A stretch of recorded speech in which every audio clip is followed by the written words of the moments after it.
And welcome back, everybody, to Comic Frontline. I am Brant Fowler, aka the Gonzo Goose, back with you for another comic review. It is Convergence Week 2, and I'm talking about Aquaman, Convergence Aquaman #1 of 2, written by Tony Bedard with art by Cliff Richards, colors by John Roush. And all these stories this round are taking place in Metropolis, and this story centers around Aquaman, and it's Aquaman with the long hair with the missing hand. He's got the harpoon hand going on, and because his powers are based on his heritage, he's half Atlantean. He still has his super strength and his his ability to breathe underwater, but he's lost his mental telepathy with the fish.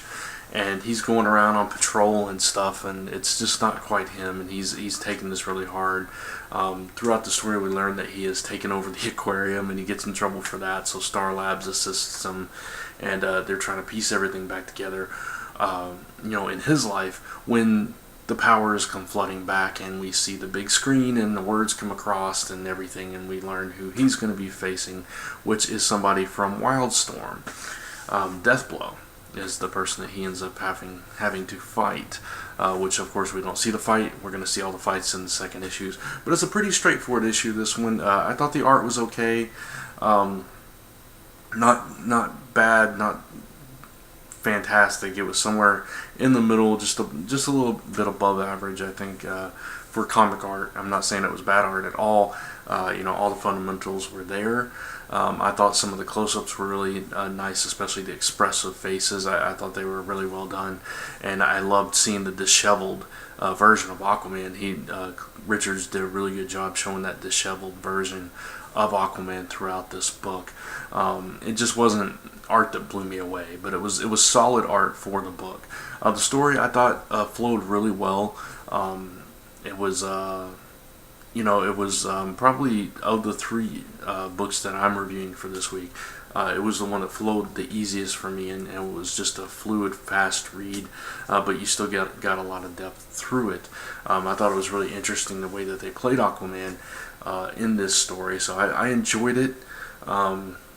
So I would say I'm going to give this one a 3.5 out of 5 for Aquaman #1. And the only reason it's that low is because it was more of an average read. It was somewhere in the middle. It wasn't, like I said, the story and the art didn't blow me away, but they definitely weren't bad either. It was a good, solid story that I really enjoyed, and I want to see what happens in the next issue. I'm not really that familiar with Deathblow, so I just knew enough to know that he was from Wildstorm, so it's going to be interesting. He's definitely a Punisher type character, and seeing him go against Aquaman, that's going to be interesting to see how that plays out and everything. So 3.5 out of 5 for Convergence Aquaman #1. So I hope you guys enjoyed this review. Please let me know what you thought about the review and about the book in the comments below, and of course check out all the other reviews here. We're covering every book in Convergence, so continue to watch us for those, and we'll talk about them on the live shows on Tuesday nights around 9ish p.m. Eastern.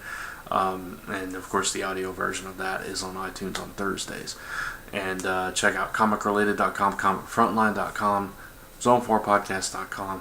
Together, all your #1 source for all your comic news, reviews, podcasts, and so much more. And if you'd like to, check out lastemperpress.com, the new small press studio / publisher, whatever you want to call it, that I'm involved with, for more details on the offerings we have coming from there.